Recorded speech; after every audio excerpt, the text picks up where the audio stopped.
Hello dear students, आज जो है हम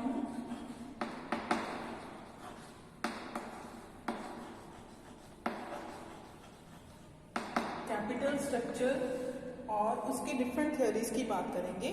बेसिकली कैपिटल स्ट्रक्चर जो है हमारा होता क्या है, जैसे आप सब जानते हो कि जब भी एक बिजनेस ऑर्गेनाइजेशन या फिर एक फर्म होती है अपनी कैपिटलाइजेशन की जो है क्वांटिटी डिटरमाइन करती है, तो उससे पहले वो देखती है कि कौन सी काइंड्स ऑफ सिक्योरिटीज हैं,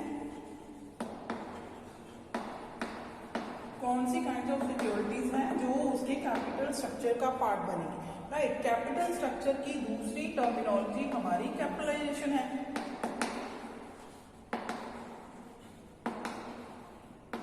दोनों में डिफरेंस क्या है कि जो हमारा कैपिटल स्ट्रक्चर है उसमें हम देखते हैं कि कौन सी काइंड्स ऑफ सिक्योरिटीज हैं जो हम एक बिजनेस ऑर्गेनाइजेशन में इन्वेस्ट करेंगे, और इसे जब हम क्वांटिटेटिव टर्म्स में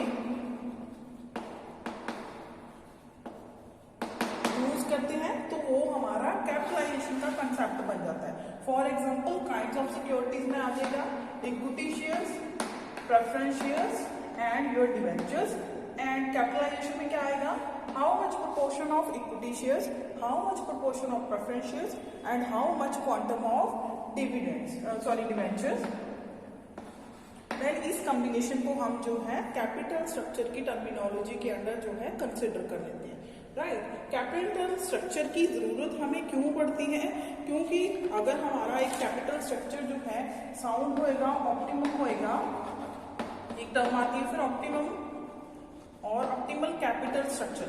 कौन सा स्ट्रक्चर होएगा, वो वाला कॉम्बिनेशन ऑफ सिक्योरिटीज, वो वाला फॉर्म ऑफ कैपिटल स्ट्रक्चर जिससे हमें मैक्सिमम आउटपुट मिल रही है।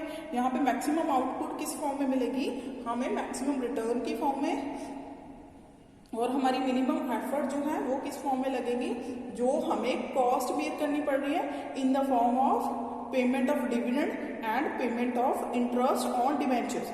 राइट,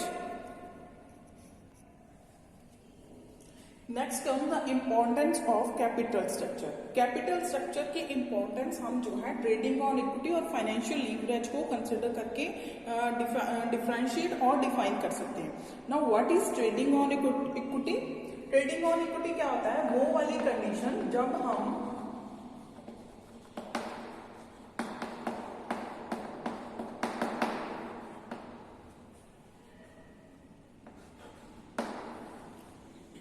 अभी देखो हमारी जो बिजनेस ऑर्गेनाइजेशन होती है वो हमेशा ही दो तरह की कैपिटल को यूटिलाइज करती है। दो तरह की कैपिटल कौन सी? एक तो उसकी इंटरनल इक्विटी होती है जो कि within the organisation available होती है, उसे हम इंटरनल सोर्सेज भी बोल सकते हैं कि इक्विटी जो है वो तो within that particular business organisation prevail कर रही है, बट एक जो है हम सोर्स ऑफ फंड में आउटसाइडर्स फाइनेंस भी यूज करते हैं। राइट, तो हमारा ट्रेडिंग ऑन इक्विटी क्या है कि इक्विटी तो हमारे पास है ही, इक्विटी के अलाउंग विथ जब हम फिक्स इंटरेस्ट बियरिंग जो है हमारी डेट इंस्ट्रूमेंट्स को यूज कर लेते हैं, उसे हम बोलते हैं ट्रेडिंग ऑन इक्विटी। मीन्स क्या है कि हम अपनी इक्विटी के ऊपर ट्रेड करें, बट कॉम्बिनेशन हम यहाँ पे जो यूज कर रहे हैं that is maximum number of outsider funds plus हमारी जो है प्रेफरेंस कैपिटल जो है यहाँ पे आ जाएंगे। ठीक है, तो जो हमारा ट्रेडिंग ऑन इक्विटी और फाइनेंशियल लीवरेज है वो same one and the same thing है। फाइनेंशियल लीवरेज और ट्रेडिंग ऑन इक्विटी में क्या होता है कि हमने अपना कैपिटल स्ट्रक्चर जो है फाइनलाइज करना है। फाइनलाइज में हम कौन सा फॉर्म लेंगे, जब हम इक्विटी के साथ फिक्स्ड इंटरेस्ट बियरिंग जो है डेट इंस्ट्रूमेंट्स प्लस जो हमारी प्रेफरेंस कैपिटल है उसे यूज कर रहे हैं, तो वो हमारा ट्रेडिंग और इक्विटी और फाइनेंशियल लीवरेज आ जाती है। Right, next comes the theories of capital structure. जब भी हमने कैपिटल स्ट्रक्चर को कंसिडर करके चलना है तो उसमें जो उसकी थ्योरीज हैं जो डिफरेंट टाइम पीरियड्स पे इन्वेंट हुई है, उनकी अपनी जो है बहुत रेलेवेंस है। किसके रिगार्डिंग रेलेवेंस है, जब भी हम जो है कैपिटल स्ट्रक्चर डिसाइड करते हैं। तो आज हम थ्योरीज की बात कर रहे हैं, उसमें सबसे पहली जो है आपकी है नेट इनकम अप्रोच।